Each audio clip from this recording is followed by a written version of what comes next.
I never wanted to be this kind of reporter, knocking on the door of someone who lost a child in a school shooting. And yet here I stand, knocking nonetheless. I found myself here and here, standing on the threshold of grief across the country, after years of pent-up frustration. By 2018, America's school shooting epidemic had taken a toll on me. There were so many. The news coverage felt like a treadmill. Pray, mourn, repeat. More guns, less guns. Shrug.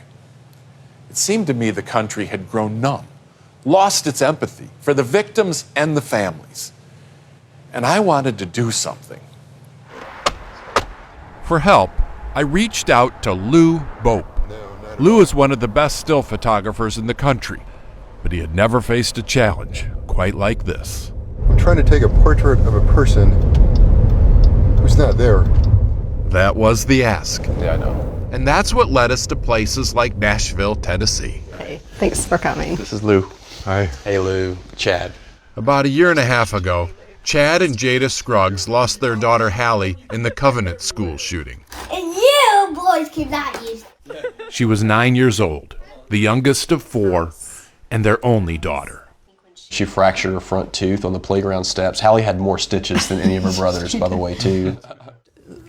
It was just a lot of fun having a daughter. We had a chance to have her for 9.5 years, and that was far better than not having her at all. But at the same time, their goodbye isn't quite complete. This is her room. They're still living with her bedroom.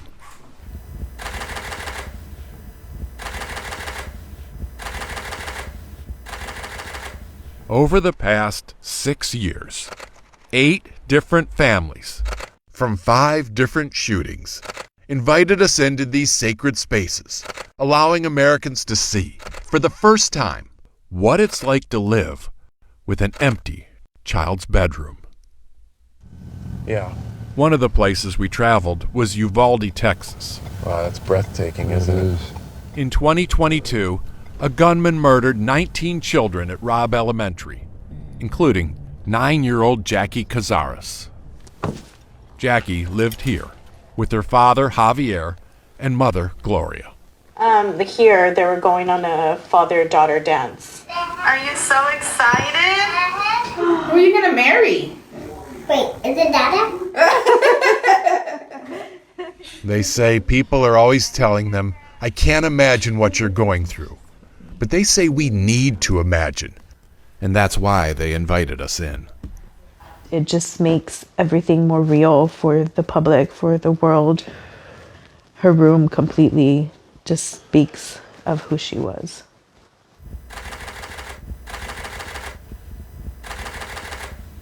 In Jackie's room, we saw the chocolate she saved for a day that never came. Evidence of the dream vacation she never got to take. And the pajamas she never wore again.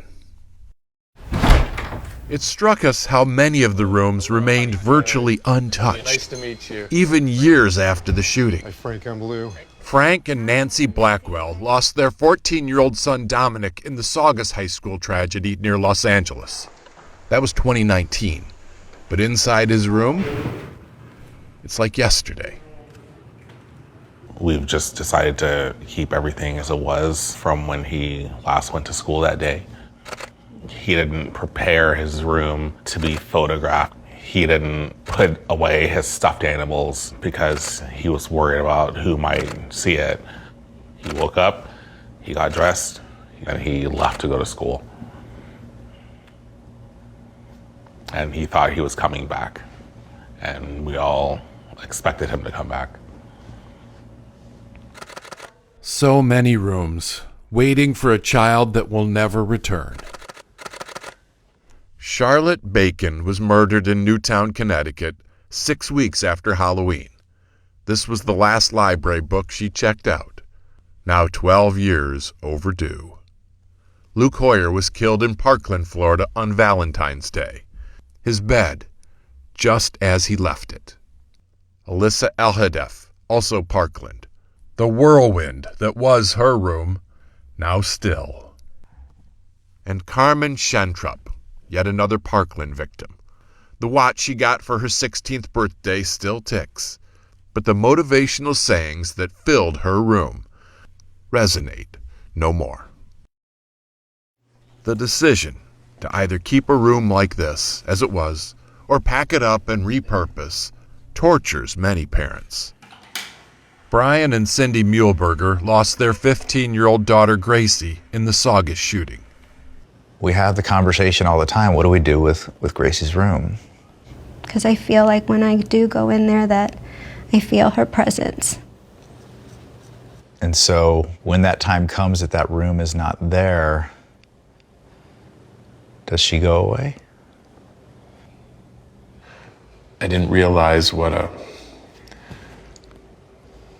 almost what an albatross the rooms are for some families. Like you embrace it, but it's also hanging over your neck. Yeah, that's the hardest part. I can't put anything away, really. Yeah, I will just say I have a pretty confusing relationship with her room now. It's extremely painful. But there's a lot of moments where you want to be sad because the sadness is a part of connecting with her. Likewise, One of the funniest things. Chad says smiles connect too. She wanted a kitty cat hoodie. Could not talk her out of it. And she wore that a lot? She did. All the time. All the time. The rooms really are a rainbow of emotion. All at once, tender as a lullaby, and shocking as a crime scene. Clues gathering dust, leading us past all the places these kids had been up until that very moment when everything stopped. So suddenly, there wasn't even time to close the lid on the toothpaste tube.